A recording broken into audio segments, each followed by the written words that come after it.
Hello viewers. మనం చూస్తున్నాము Tokyo Olympics లో భారత పురుషుల హాకీ జట్టు కాంస్య పథకం సాధించింది. సో ఇది టోక్యోలో బ్రాంజ్ మెడల్ సాధించింది. ఇప్పుడు ప్యారిస్ ఒలింపిక్స్ లో మాత్రం మన కుర్రాళ్ళు ఇరగదీస్తున్నారు. హర్మన్ ప్రీత్ సింగ్ నేతృత్వంలో టీమిండియా అదరకొడుతుంది. సో ఆస్ట్రేలియా, న్యూజిలాండ్ వంటి టాప్ జట్లను కూడా భారత్ మట్టి కనిపించిందంటే ఏ స్థాయిలో మన కుర్రాళ్ళు ఎంతో మంచి ఊపు మీద ఉన్నారో మనం అర్థం చేసుకోవచ్చు. ఇక గ్రేట్ బ్రిటన్ తో జరిగిన మ్యాచ్ లో నిన్న క్వార్టర్ ఫైనల్స్ గ్రేట్ బ్రిటన్స్ జరిగింది. ఆ మ్యాచ్ లో 1-1 స్కోర్ తో డ్రా అయింది. కానీ షూట్అవుట్స్ లో మాత్రం మళ్ళీ ఇక్కడ మాట్లాడుకోవాల్సింది ఒక అద్భుత విజయం సాధించని చెప్పాలి. ఇక ఈ మ్యాచ్ కి సంబంధించి భారత ప్రదర్శన గురించి మనతో మాట్లాడేందుకు ట్రిపుల్ ఒలింపియన్ భారత హాకీ మాజీ కెప్టెన్ పద్మశ్రీ ముఖేష్ కుమార్ గారు ఉన్నారు. ముఖేష్ కుమార్ గారు, welcome to One India sir. నమస్కారం. Thank you sir. మీ టైం తీసుకొని మాకు ఎస్టర్డే నిన్న జరిగిన మ్యాచ్ గురించి కొంచెం అనాలిసిస్ చేసేందుకని ఇక్కడ వచ్చినందుకు చాలా thank you sir. Thank you very much sir. ముందుగా మనము నిన్న మ్యాచ్ గురించి మాట్లాడుతున్నాం సార్. సార్ మన అంతకంటే ముందుగా భారత్ ప్రదర్శన ఇప్పుడు ప్రస్తుతం ఒలింపిక్స్ లో, ప్యారిస్ ఒలింపిక్స్ లో భారత హాకీ జట్టు ప్రదర్శన ఎలా ఉందని మీరు భావిస్తున్నారు సార్? అంటే మంచిగా పర్ఫార్మెన్స్ చేస్తుందండి. Match to match they are getting strong. అదే కాకుండా మన పూల్లో టాప్ టీమ్స్ ఉన్నాయండి. Argentina, Belgium, Australia. ఎందుకంటే వాళ్ళు వరల్డ్ లో టాప్ 6 టీమ్స్. 1 ఈజ్ బెల్జియం, 5 ఏమో అర్జెంటీనా, 6 ఇది మనం 4th లో ఉన్నాం. అయినా కూడా స్టెప్ బై స్టెప్ మనం అన్ని న్యూజిలాండ్ ని, ఐర్లాండ్ ని, ఆస్ట్రేలియాని గెలుచుకొని వచ్చి మనం ఒక డ్రా చేయడం, ఇంకా ఒక టీమ్ తోని బెల్జియం తోని ఓడిపోవడం, ఇంకా దాని తర్వాత ఇంగ్లాండ్ తోని మనకి కొంచెం ఒక మంచి బూస్ట్ ఇచ్చిందండి. ఇంగ్లాండ్ తో మనం గెలిచిన తర్వాత ప్రీ క్వార్టర్స్ బూస్ట్ వచ్చింది. ఇంకా step by step they are doing well. కానీ నేను వీళ్ళ ప్లేయర్స్ పర్ఫార్మెన్స్ ఇండివిజువల్లీ చూస్తుంటే శ్రీజేషే కన్సిస్టెన్సీగా, శ్రీజేష్, మన హర్మన్ ప్రీత్ సింగ్ వీడున్నాడు, డ్రాక్ ఫ్లిక్కర్ మన కెప్టెన్ ఉన్నాడు కదా, ఈయన ఇంకా 2-3 కన్సిస్టెన్సీగా పర్ఫార్మెన్స్ ఇస్తున్నారు. కానీ most of the other players, ఎందుకంటే టీమ్ గేమ్ లో 11 ప్లేయర్స్ ఉంటారు, వాళ్ళు కూడా కన్సిస్టెన్సీ ఇచ్చి పర్ఫార్మెన్స్ ఇస్తే ఇంకా బాగుంటుంది. ఇంకా చాలా అవుట్పుట్ రావాలండి. ఎందుకంటే నేను ఇండియా ఒక 2-3 ఇయర్స్ బ్యాక్ ఆడిన విధానం అయితే చూస్తే దానికన్నా చాలా తక్కువ ఆడుతుంది. ఇప్పుడు వచ్చే జర్మనీ మ్యాచ్ లో, సెమీఫైనల్స్ లో ప్రతి మనిషి వాళ్ళ 100% ఇస్తారని నేను అనుకుంటున్నాను. సార్ జర్మనీ ఎంత టఫ్ ఉంటుంది సార్? ఎందుకంటే మనం చాలా మ్యాచెస్ జర్మనీతో ఢీ కొట్టినప్పుడు చాలా మ్యాచెస్ మనము ఓటమి పాలు అవ్వడం జరిగింది. చాలా రేరుగా దాని మీద గెలిచిన రికార్డ్స్ మనకైతే గొప్ప రికార్డ్స్ అయితే లేవు జర్మనీ మీద. మనం దాన్ని ఎలా చూస్తాం సార్? అంటే మేము ఆడేటప్పుడు నా 16 ఇయర్స్ క్యారియర్స్ లో జర్మనీతో గెలిచామండి. టెస్ట్ మ్యాచెస్ అన్న ఇవన్నా, major tournaments like world olympics అయినా, వరల్డ్ కప్స్ అయినా, అందులో మేము గెలవలేదు. జర్మనీ స్ట్రాటజీస్ మన కాన్ఫిడెన్స్ ని బ్రేక్ చేయాలి. ఎందుకంటే మనం మూవ్మెంట్ చేసి 2-3 టచెస్ తో మనం ముందెళ్తాం కదా, కాన్ఫిడెన్స్ క్రియేట్ చేసుకుంటాం కదా డాట్స్ కొట్టి, దాన్ని వాళ్ళు బ్రేక్ చేస్తారు, మనకి కాన్ఫిడెన్స్ రాకుండా చేస్తారు. That is Germany strategy. అదే కాకుండా మన 2-3 ఇయర్స్ హిస్టరీ తీసుకుంటే మనం మంచి పర్ఫార్మెన్స్ చేశాము. కానీ ఒలింపిక్స్ లో మనం ఏది సెమీఫైనల్స్ పోయినాక డూ ఆర్ డై ఉంటుంది. ఏ టీమ్ కైనా, జర్మనీకైనా, ఇండియాకైనా, they have to go all out. వాళ్ళు ఇప్పుడు స్ట్రాటజీస్, ఎందుకంటే మనకి లాస్ట్ మ్యాచ్ క్వార్టర్ ఫైనల్స్ లో ఇంగ్లాండ్ అగైన్స్ట్ ఏం తప్పని జరిగిందంటే, సెకండ్ క్వార్టర్స్ లో మన రోహిత్ దాస్ రెడ్ కార్డ్ తీసుకున్నాడండి. రెడ్ కార్డ్ తీసుకునేసరికి మన మీద ఓన్లీ 10 ప్లేయర్స్ తో మనం ఆడాము. ఆ 10 ప్లేయర్స్ ఆడేసరికి మన మీద ఫుల్ ప్రెషర్ పడిందండి. అందుకు నాకు కూడా థర్డ్ క్వార్టర్, ఫోర్త్ క్వార్టర్ నేను చూడలేదా, ఆ టెన్షన్ తోని నేను బయట వచ్చేసాను ఇంటి నుంచి. అరే ఇది ఎందుకంటే వీళ్ళు బేసిక్ హాకీ ఆడుతులేరు. మళ్ళీ దాని తర్వాత చూస్తే ఇప్పుడు మనం ఆ రెడ్ కార్డ్ దొరికి వెళ్ళిపోయాను 10 మీద. అరే బాబు నాయనా, ఇది 10 ప్లేయర్స్ తోని ఒక హాఫ్ అన్ అవర్ ఆడినారండి. 40 మినిట్స్ వరకు 30 మినిట్స్ దాకా ఆడారు. ఆ 30 మినిట్స్ ని ఇంగ్లాండ్ టీమ్ ని హోల్డ్ చేయడం, 1-1 గా డ్రాగా తీసుకొని సడన్ డెత్ లో, స్ట్రోక్స్ లో మనం గెలవడం, it hash out goes to defence as well as Sreejesh అండి. Sreejesh is the world best goal keeper. ఇంతవరకు 4th ఒలింపిక్ ఆడిన ఈయన సెకండ్ మనిషి. First time Claudius grass root లో ఆడాడు 4 Olympics. Second Dhanraj Pillai. Third is మన శ్రీజేష్. ఈ ఆస్ట్రట్ ఆఫ్ దాంట్లో సెకండ్ శ్రీజేష్ ఉన్నాడు. అయినా కూడా మెడల్ తో పాటు ఒలింపిక్స్ కూడా ఆడుతున్నట్టు ఇస్ రియల్లీ గ్రేట్. సార్ మరి అమిత్ రోహిదాస్ కి రెడ్ కార్డ్ చూపడానికి మీరు ఎలా చూస్తారు సార్? యాక్చువల్ గా తను బంతిని తీసుకొని వెళ్తున్నాడు, బాల్ తీసుకొని వెళ్తున్న టైంలో ఏదో స్ట్రక్ అయినట్టుంది, బై మిస్టేక్ తగిలినట్టుంది, మనకు అలా అనిపించింది.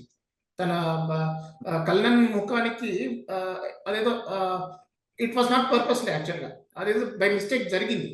కానీ అంత మాత్రం రెడ్ కార్డ్ చూపించేస్తారా సార్?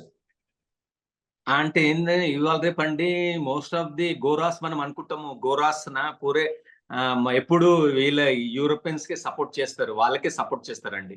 వాళ్ళు ఆ Gora's the benefit England team తీసుకుందండి. చిన్న చిన్న దానికి ప్రొటెస్ట్ చేయడం, చిన్న చిన్న దానికి టైం అవుట్ తీసుకొని థర్డ్ ఎంపైర్ కి పోవడం, అది థర్డ్ ఎంపైర్ అక్కడ నుంచి కొంచెం సపోర్ట్ చేయడం. ఇప్పుడు అది అమిత్ రోహిత్ దాస్ చేసింది, వీడియోలో చేపడుతున్నారు, వాంటెడ్లీ కొట్టినట్టుంది ఫేస్ కి, కానీ అది బ్లడ్ వచ్చి కట్ అయిందంటే you can go for a red card. అది చూసి కాలేదు, మళ్ళీ ఆయన పోయి నవ్వుకుంటే బయట వచ్చేసిండు, నవ్వుకుంటే బయట వచ్చి ఆడినప్పుడు అది ఎల్లో కార్డ్ ఇవ్వచ్చు, 10 minutes పనిష్మెంట్ ఇవ్వచ్చు, కానీ ఫుల్ మ్యాచ్ ని బయట చేయడం. కానీ అది కొంచెం ఎంపర్ అది హార్డ్ డెసిషన్ తీసుకున్నాడు. అదే కాకుండా ఇప్పుడు ఒలింపిక్స్ లో ఇప్పుడు నెక్స్ట్ జర్మనీ అగేన్స్ట్ కూడా అదే జరుగుతుందండి. ఎందుకంటే చిన్న they are the best actors. కొంచెం మనం ట్యాకిల్ చేసినామంటే వాళ్ళు పడిపోతారు అనమాట. యాక్టింగ్ క్రియేషన్ ఆఫ్ యాక్టింగ్ చేసి పడిపోతారు.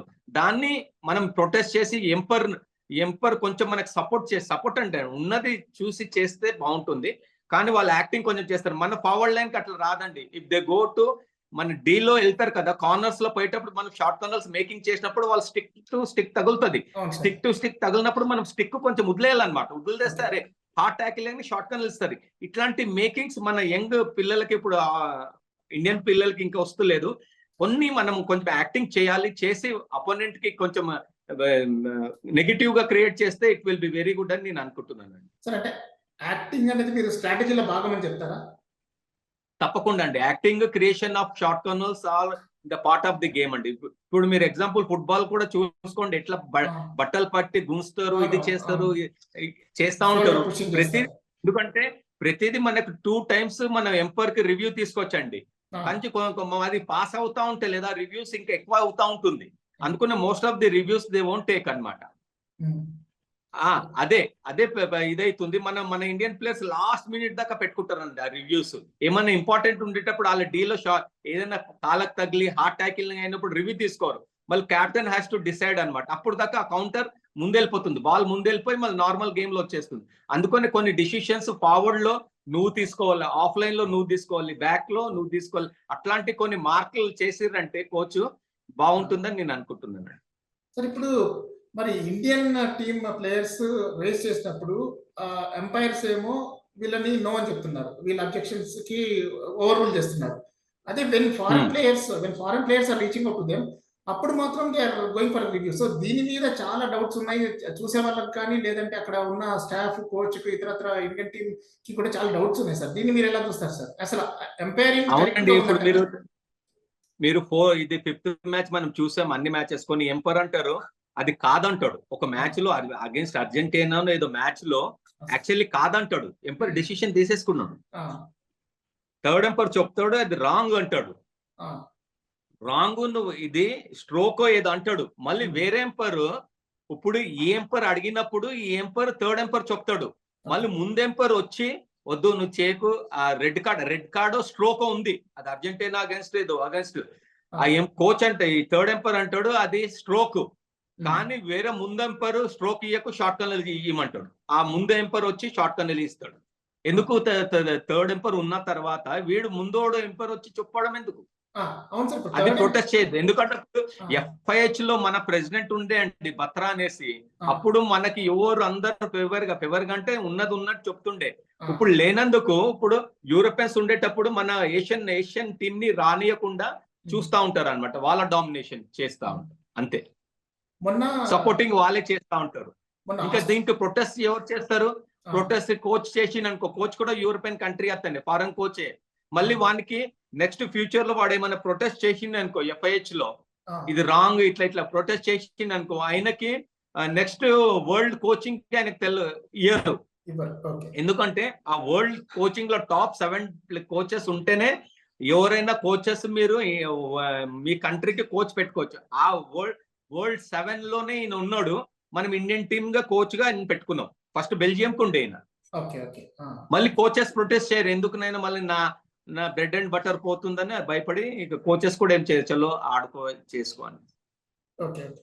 అంటే సార్ ఇప్పుడు అవుట్ సమయంలో బ్రిటన్ గోల్ కీపర్ అవేవో ట్యాబ్లు యూజ్ చేసి వీడియోస్ చూస్తున్నారు అన్నారు సార్, అనేది కొంచెం న్యూస్ వచ్చింది. సో ఏది ఏది ట్యాగ్? అదే సార్ షూట్అవుట్ సమయంలో అంటే మనకు కొంచెం బ్రేక్ ఉంటుంది కదా, ఆ బ్రేక్ టైంలో బ్రిటన్ గోల్ కీపర్ వచ్చేసి తను ఒక ట్యాబ్ యూజ్ చేసి కొన్ని వీడియోస్ చూస్తున్నాడు, ప్లస్ కొంచెం ట్రైనింగ్ తీసుకుంటున్నాడు. జనరల్ గా అది చేయకూడదని చెప్తున్నారు, అది ఎంతవరకు నిజం సార్? చూస్తారండి ఇప్పుడు, ఎందుకంటే కొన్ని షూట్అవుట్స్ మనం కూడా ఎక్కడో వరల్డ్ లో చేసింది కొన్ని షూట్అవుట్స్ చూపెడతారు. ఆయనకి మనకి ఇప్పుడు మనం మ్యాచ్ అయిన తర్వాత ఒక 10-15 మినిట్స్ రెస్ట్ ఉంటుంది. ఇది దాని తర్వాత పేర్లు ఇవ్వాలా, ఫస్ట్ ఎవరు పోతారు, సెకండ్ ఎవరు పోతారు, థర్డ్ పోతారు, అది మినిమం 5-10 మినిట్స్ పడుతుంది ఎవరు పోతారు. అప్పుడు మన ఇండియన్ టీం ఎక్కడ ఈ షూట్అవుట్స్ అయింది, ఎవరెవరు వస్తున్నారు వాళ్ళ ముఖాలు చూసి ఎవడు ఎట్లా కొడతాడో కొంచెం చూసుకోవచ్చు, నాలెడ్జ్ వస్తుంది దానివల్ల. వీళ్ళు ఎక్స్పెక్ట్ చేయలేదు, డైరెక్ట్ గా గెలుస్తారు అనుకున్నారు, లాస్ట్ మినిట్ లో షూట్అవుట్స్ వచ్చాగానే గోల్ కీపర్ ఆ షూట్అవుట్స్ చూస్తున్నాడు వీళ్ళది. ఇప్పుడు ఎగ్జాంపుల్ ఇద్దరు ముగ్గురిది చూసినా కూడా చాలు, హర్మన్ ప్రీత్ ఎట్లన్నా ఇది వేస్తాడు, ఇంకా ఇద్దరు ముగ్గురు అభిషేక్ వేస్తాడు, ఇట్లాంటి సీనియర్ ప్లేయర్స్ ఉన్నారు కదా, వీళ్ళందరూ ఎట్లా చేస్తారు, ఆ 3 స్ట్రోక్ కూడా నువ్వు చూసి అందులో 2 ఆపినా కూడా ఆయనకి ప్లస్ పాయింట్ ఎక్స్పీరియన్స్ దొరుకుతుంది ఆయనకి.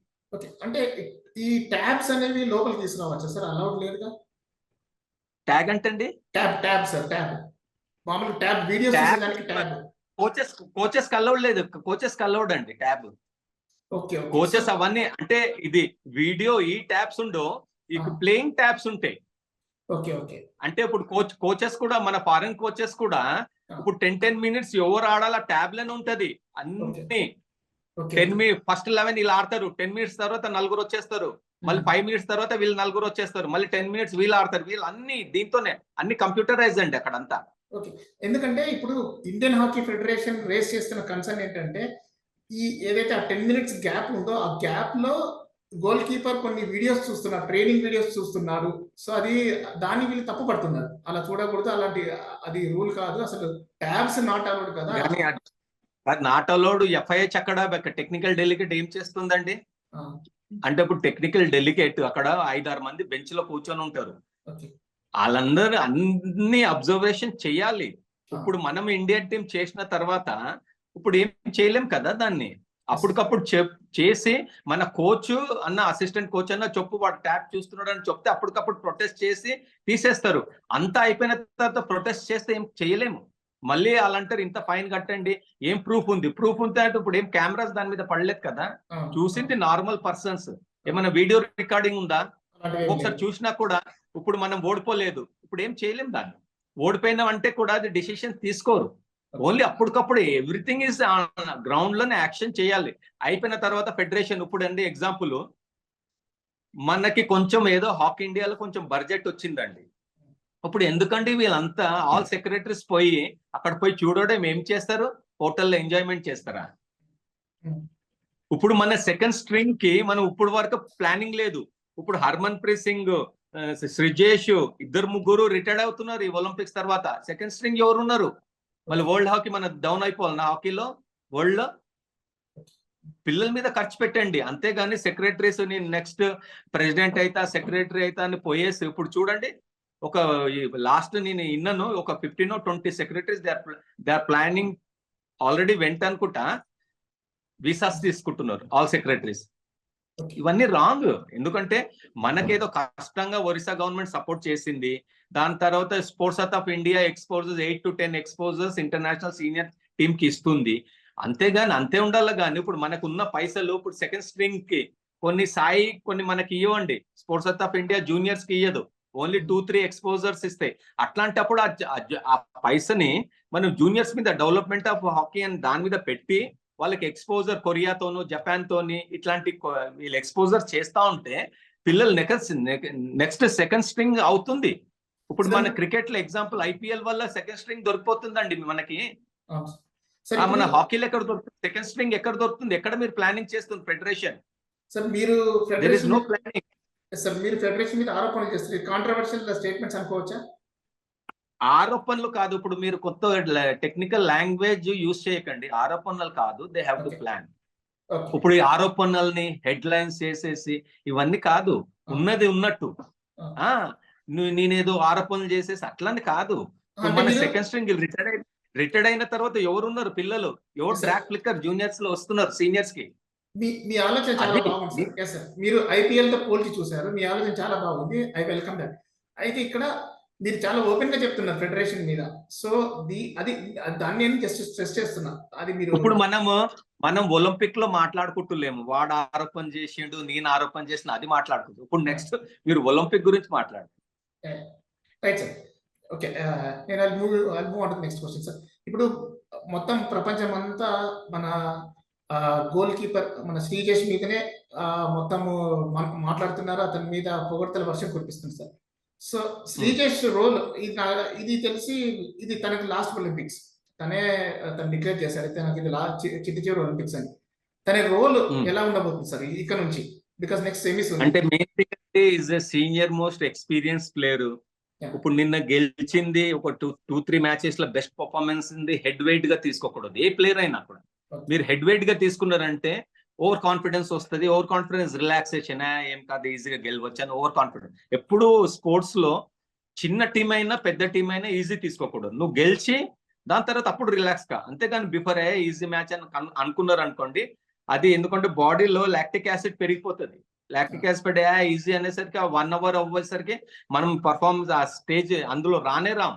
అందుకే వీళ్ళంతా ఇప్పుడు ఎవరో బెస్ట్ పర్ఫార్మెన్స్ చేశారు. మన కెప్టెన్ హర్మన్జీత్ సింగ్, దాని తర్వాత శ్రీజేష్ కూడా బెస్ట్ పర్ఫార్మెన్స్ చేశాడు. అదే కాకుండా ఇంకా ఫోకస్ పెట్టి, ఎందుకంటే Olympic is a glamour Olympic. ఎందుకంటే మోస్ట్ ఆఫ్ ది టాప్ మనం ఎప్పుడు ఇట్లాంటి డ్రెస్ కోడ్స్ ఎప్పుడు చూడం ఒలింపిక్స్ లో. గర్ల్స్ అయినా బాయ్ అయినా గర్ల్స్ ని అలాంటివి చూసి మన జూనియర్స్ ని ఫోకస్ పెట్టుకొని కాన్సన్ట్రేట్ చేసినారు. ఎందుకంటే మనకి ఈ రోజు రెస్ట్ డే. ఈ రెస్ట్ డే ఎక్కడ తిరగకుండా నెక్స్ట్ మన జర్మనీ మీద ప్లానింగ్స్ చేస్తూ వాళ్ళు కాన్సన్ట్రేట్ చేసినారంటే ఇంకా ప్రతివాడు అంటే ఎప్పుడైనా మా స్పోర్ట్స్ లాంటి వాళ్ళు పర్ఫార్మెన్స్ చేసిన తర్వాత రేపు సేమ్ పర్ఫార్మెన్స్ చేస్తామని ఎవరికి ష్యూరిటీ లేదు. Only thing is head down పెట్టుకొని నా బెస్ట్ ఉన్న దాంట్లో ఇప్పుడు నాకు ఎన్ని బాల్స్ దొరికితే అది బెస్ట్ సేవ్ చేయాలని శ్రీజేష్, హర్మన్ ప్రీత్ మన డ్రాక్ ఫ్లిక్కర్ అయినా నాకు 4-5 షార్ట్ కర్నల్స్ బెస్ట్ గోల్ చేయడం అట్లాంటిది ఇండివిజువల్ గా ప్లాన్ చేసుకుంటా అండి ప్రతి మంచి. ఇప్పుడు మీరు ఎగ్జాంపుల్ మీరు అభిషేక్ తీసుకోండి, ఆస్ట్రేలియా చాలా మంచి పర్ఫార్మెన్స్ చేశాడు. కానీ నిన్న 2-3 ఛాన్సెస్ దొరికి యూటిలైజ్ చేయలేకపోయాడు. అట్లాంటిది ఉంటుంది అనమాట. కొంచెం జూనియర్స్ కి ఎప్పుడు ఇది తీసుకోవాలి. అందుకనే కోచ్ ఇప్పుడు అందరినీ ఒక యునైట్ గా చేసి బెస్ట్ పర్ఫార్మెన్స్ యునైట్ గా చేసి అందరినీ ఒకటి ఫోకస్ లో పెట్టిందంటే తప్పకుండా మనకి నెక్స్ట్ జర్మనీ మ్యాచ్ లో కూడా మంచి రిజల్ట్స్ దొరుకుతుందని నేను అనుకుంటున్నాను. సార్ మీరు ఎక్స్పెక్ట్ చేశారా మన టీం ఇప్పుడున్న టీం మీరు ఏదైతున్నారు it's mix of experience and inexperience team ఇది. సో మీరు ఈ స్టేజ్ వరకు రీచ్ అవుతుందని మీరు ముందేమన్నా ఎక్స్పెక్ట్ చేశారా? అంటే ఇది నేను పూల్ చూసిన తర్వాత కొంచెం టఫే అనుకున్నానండి.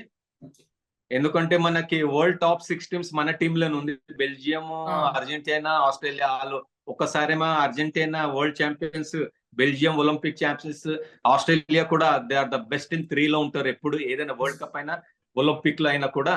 అందుకునే నేను ఎక్స్పెక్ట్ అయితే చేయలేదండి. స్టెప్ బై స్టెప్ మనోళ్ళు ఓన్లీ ఒక్కటే బెల్జియంతో ఆడి అర్జెంటీనాతో డ్రూ చేసి మిగతా అన్ని గెలుచుకొని రావడం ఈజ్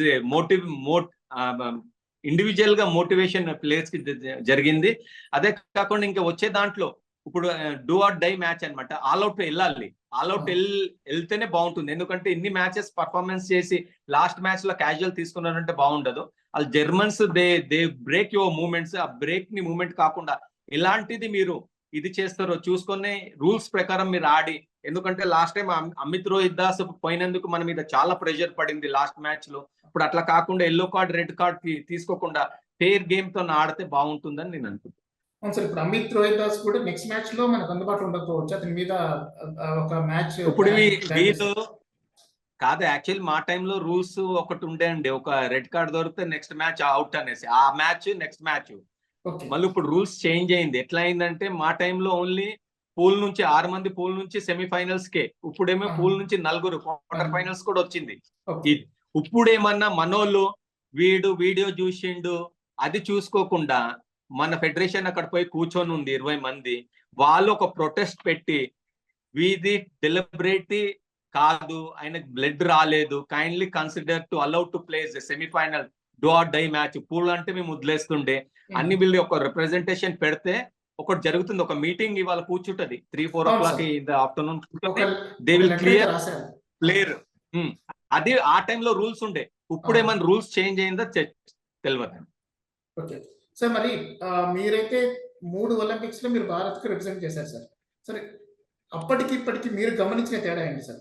అంటే ఆట పరంగా కానీ, లేదంటే స్పోర్ట్స్ మెన్ స్పిరిట్ పరంగా కానీ, ప్లేయర్స్ పరంగా కానీ, సో మీరు గమనించిన తేడా మీ టైంలో మీకు ఐ థింక్ మీకు ఇంతలా ఎక్విప్మెంట్ కానీ ఇవంతా ఉండేవి కావనుకుంటాను అప్పట్లో.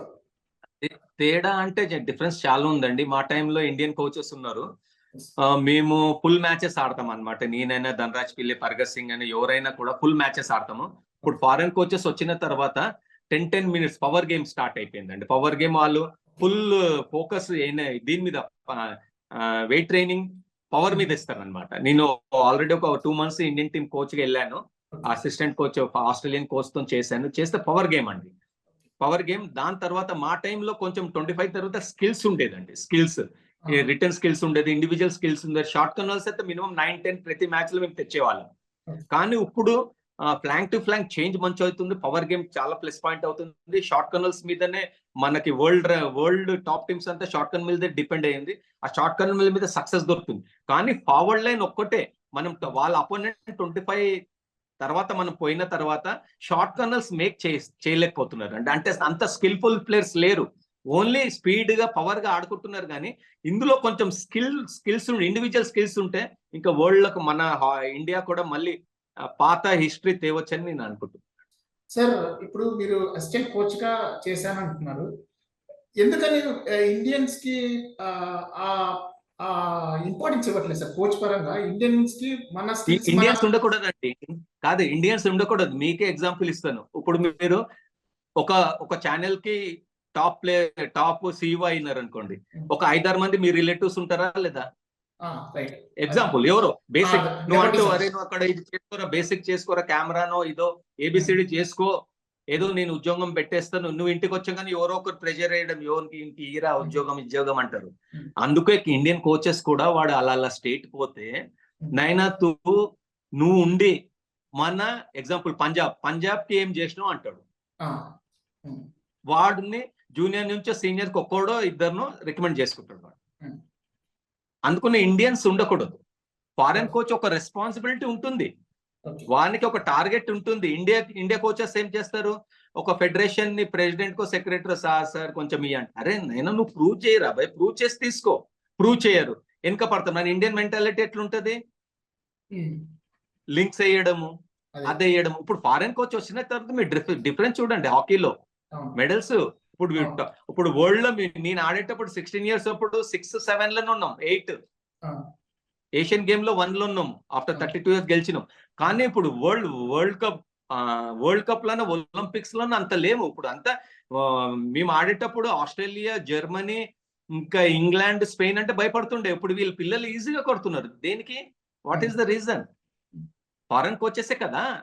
మన స్ట్రాటజీని మనం చేంజ్ చేసినారు, పవర్ గేమ్ లో కన్వర్ట్ చేసినారు. అక్కడ ఎవరు లేరు. మొన్న example last Olympics, before Olympics లో ఒక సీనియర్ మోస్ట్ గర్ల్ అన్నదే, సార్ నేను ఇంటికి పోయేసి వస్తాను, వద్దొద్దు 1 month లో ఒలింపిక్స్ ఉంది, నువ్వు పోకూడదు. ఆమె సార్ ప్లీజ్ అని 2 days లీవ్ తీసుకొని ఆమె పెళ్లి చేసుకొని వచ్చింది. 2-3 days లోనే పెళ్లి చేసుకొని వచ్చేసింది. ఆమెనండి నేను చెప్పినాను కదా, ఇప్పుడు పెళ్లి ఎందుకు, 1 month ఓపిక కట్టు, ఒలింపిక్స్ అయిన తర్వాత పెళ్లి చేసుకునేది. ఆమె వచ్చిండు, దండం తీసేసిండు, వద్దు. మంచి ప్లేయర్, టాప్ ప్లేయర్. మళ్ళీ లాస్ట్ ఒలింపిక్ లో మళ్ళీ అది చేసి ఆడింది కష్టపడి. ఎందుకంటే ఫారెన్ కోచెస్ ఏది చెప్తే మనం చెయ్యాలి. ఎందుకంటే వానికి ఒక టార్గెట్ ఉంటుంది. నువ్వు పైసలు 9 lakhs per month ఇస్తున్నావు, నువ్వు స్పోర్ట్స్ ఆఫ్ ఇండియా ఇస్తుంది ఆయనకి. దాని తగ్గట్టు వాడు పర్ఫార్మెన్స్ ఇస్తే కదా వరల్డ్ హాకీలో నెక్స్ట్ కంట్రీ కోచ్ గా పోతాడు వాడు. ఎవరికి విన్నారు? ఇప్పుడు మనోడు ఎక్కడి నుంచి అన్న ఫోన్ వచ్చింది అనుకో, అరే భయ్ మనోడు రా చూసుకోరా కొంచెం అంటే, ఇక మనోళ్ళు డీల్ ఇయ్యడం, అరే పోనీరా భయ్ కొంచెం చేసుకో, ఏం కాదులే. వాళ్ళు చిన్న విషయాలు దే విల్ కాన్సన్ట్రేట్. కానీ ఫారెన్ కోచ్ వచ్చినందుకు చాలా డిఫరెన్స్ వచ్చింది. 10 years మా హిస్టరీ తీసుకోండి, వీళ్ళ హిస్టరీ తీసుకోండి, చాలా డిఫరెన్స్ వచ్చింది రిజల్ట్స్ లో, మ్యాచెస్ విన్నింగ్ లో. సార్ ఫైనల్ గా సార్ మనకు రన్నింగ్ షార్ట్ ఆఫ్ టైం. ఒకప్పుడు హాకీ భారత్ లో గొప్పగా ఉండింది సార్. చాలా మంది నేను కూడా చూసాను నా చిన్నతనంలో కూడా. Even I use to play hockey, right? I have that knowledge on hockey. ఇప్పుడు యువత క్రికెట్ వైపు చూస్తున్నారు సార్. దీన్ని మళ్ళీ తిరిగి హాకీకి మంచి రోజులు రావాలి అని అంటే ఎలాంటి చర్యలు తీసుకోవాలి సార్? దాల్మియా లాంటి మాకు ప్రెసిడెంట్ కావాలి, పైసా పంపింగ్ కావాలి. ఎందుకు క్రికెట్ ఎందుకు అయిందండి? ఇప్పుడు క్రికెట్ వరల్డ్ ఫెడరేషన్ ని డామినేట్ చేస్తారు. క్రికెట్ వాళ్ళు కామన్వెల్త్ ఆడు, ఒలింపిక్స్ ఆడు, ఎవడు ఆడరు, కంట్రీ గురించి ఆడరు. వాళ్ళు మ్యాచ్ ఫీజ్ ఎక్కడ ఉంటుంది అక్కడే ఆడతారు. దాని తర్వాత వాళ్ళు అంటారు ఇట్లా డ్రగ్స్ ఇక్కడ కామన్వెల్త్ లానే ఇక్కడ అన్న డ్రగ్స్ కూడా అంటారు. ఎవడు నువ్వు మాకు డ్రగ్స్ చెప్పేది? They will dominate. ఎందుకంటే that is the money is the power. ఇప్పుడు ఏదన్నా అండి, మనీ చేంజెస్ మెనీ థింగ్స్. ఇప్పుడు మా హాకీదండి 8 times ఒలింపిక్ ఛాంపియన్స్. దాని తర్వాత సెకండ్ స్ట్రింగ్ అని నేను ఫస్ట్ నుంచి చెప్తున్నాను. సెకండ్ స్ట్రింగ్ ఎవరు నన్ను కాన్సన్ట్రేట్ చేశారా? అప్పుడు ఒక్కొక్క పొజిషన్ లో 8, 9 మంది గ్రేట్ ప్లేయర్స్ ఉంటుండే. అప్పుడు ఒకటే మ్యాచ్ పెడుతుండే. దాని తర్వాత అప్పుడు మనం ఎవరు ఆలోచించలేదు. 2-3 A team, B team, C team, red, blue, green తెచ్చి బయట ఎక్స్పోజర్ కి పంపిస్తాం, వాళ్ళని కూడా మన కంట్రోల్ తెచ్చుకుంటాం. అది ఎవరు ఆలోచించలేదు. ఇంకా సెకండ్ స్ట్రింగ్ ని మనం ఆలోచించలే. ఇంకా వీళ్ళకి మాత్రము క్రికెట్ టీం కి బెంగళూరులో ఒక పెద్ద ఇది ఉందండి. మన VVS Lakshmi is the chief for that. అక్కడ అంతా జూనియర్ ప్లేయర్స్ అంతా అక్కడనే ఇదైతా ఉంటారు. అక్కడ నుంచే జూనియర్ వరల్డ్ కప్ మన రాహుల్ ద్రావిడ్ అక్కడ నుంచే జూనియర్ 2 వరల్డ్ కప్స్ ఆ టీం నుంచే తీసుకుపోయి గెలిచి వచ్చాడు. మన సెకండ్ స్ట్రింగ్ అంతా క్రికెట్ అక్కడ చేస్తుంది, మా హాకీ చేస్తలేదు. అలాంటిది మనం మనీ ఉంటే ఎక్కడ రైట్ థింగ్ అంటే ఇది పిల్లల మనీ, ఫెడరేషన్ మనీ అంతా పిల్లల మనీ. అది పిల్లలకి ఎక్కడ ఖర్చు పెట్టి వాళ్ళకి డెవలప్మెంట్, ఎక్స్పోజర్ ఎక్కడెక్కడ గవర్నమెంట్ నుంచి ఎంత దాకా ఎక్స్పోజర్ తీసుకోవచ్చు. ఒకసారి గవర్నమెంట్ ఇవ్వకపోతే మన పైసలు పెట్టి అట్లాంటి ప్లానింగ్స్ ఉండాలండి మన దాంట్లో. మా హాకీలో అట్లా లేడు. మా హాకీలో judo vice president Jharkhand is the secretary of hockey India, judo అతను. మాకు ఆల్రెడీ నాయంబడి 3 ఒలింపిక్స్ ఆడినాడు. Is the president of hockey India. ఆయన కూడా మొన్న అన్నాను, నువ్వు ఏం చేస్తున్నావు ప్రెసిడెంట్ అయ్యి, ఏం చేస్తలేవు, నాకు చెప్పకుండా అన్ని చేస్తున్నాడు అంటే. ప్రెసిడెంట్ కి పవర్స్ ఉన్నాయి, నువ్వు చెప్పాలా? లేదు సెక్రటరీ అన్ని చేసుకొని వెళ్ళిపోతుంది, నేనేం చేస్తాను. ఇప్పుడు అట్లా ఉంది. ఇప్పుడు ప్రతి ఒళ్ళకి పోస్ట్ కావాలండి. మా ఎన్ని దాంట్లో అన్నా ఇప్పుడు పోస్ట్, ఏదైనా పోస్ట్ వస్తే దాన్ని చేయడం చాలా కష్టం. ఎవరికైనా ఏబిసిడి పోస్టులు, అందరికి పోస్టులు కావాలి. కానీ ఆ పోస్ట్ తగ్గట్టు మీరు చేయడము చాలా హార్డ్ వర్క్ చేయాల. మన ఇండియాలో పోస్ట్ ఉంటే కొన్ని రోజులు బతకచ్చు అనే భావనతో ఉంది. నేను ఇది ఎందుకు చెప్తున్నంటే అండి, ఇప్పుడు మోదీ గవర్నమెంట్ అన్ని ప్రైవేటైజ్ చేస్తున్నాడు. Most of the sports person we won't get jobs. ఇప్పుడు కమర్షియలిజం క్రికెట్ లెక్క వచ్చింది అనుకోండి, వాడు క్రికెట్ మీద కాన్సన్ట్రేట్ పెట్టి ఫైనాన్షియల్లీ బెనిఫిట్ దొరికింది అనుకోండి, ఒక 5-10 years కష్టపడి ఆడినాడంటే వాడు లైఫ్ సెట్ అయిపోతుంది. అట్లాంటిది దాల్మియా లాంటి నాట్ ఓన్లీ హాకీ, అన్ని స్పోర్ట్స్ లో వస్తేనే మన స్పోర్ట్స్ బతుకుతుందని నేను అంటున్నాను. Right sir, thank you sir, me views share చేసుకున్నందుకు. అది viewers, triple olympiad Mukesh Kumar గారితో చిన్న చిట్ చాట్. హాకీ మళ్ళీ తిరిగి పూర్వవైభవం పొందాలి అని అంటే ఖచ్చితంగా ఒకప్పుడు దాల్మియా లాంటి ప్రెసిడెంట్ మళ్ళీ దాన్ని లీడ్ చేయాలని తను కోరుకుంటున్నారు. అదే హాకీలో రావాలా, మా హాకీలో వచ్చి కమర్షియలిజం చేస్తే ఇంకా బాగుంటుందని నేను అనుకుంటున్నాను. హాకీని కూడా on par with cricket commercialise చేస్తే ఇంకా మంచి బ్రైట్ ఫ్యూచర్ హాకీకి ఉంటుంది. ఇండియన్ హాకీకి మరిన్ని పోటీలు ఎదుర్కొని మరిన్ని పథకాలు సాధించడానికి కానీ, వరల్డ్ ఈవెంట్స్ లో టాప్ ప్లేస్ నిలిచేదానికి కానీ సాధ్యపడుతుందని చెప్తున్నారు. ఇది మన ట్రిపుల్ ఒలింపియాడ్ పద్మశ్రీ ముఖేష్ కుమార్ గారితో chit chat. Thank you for watching.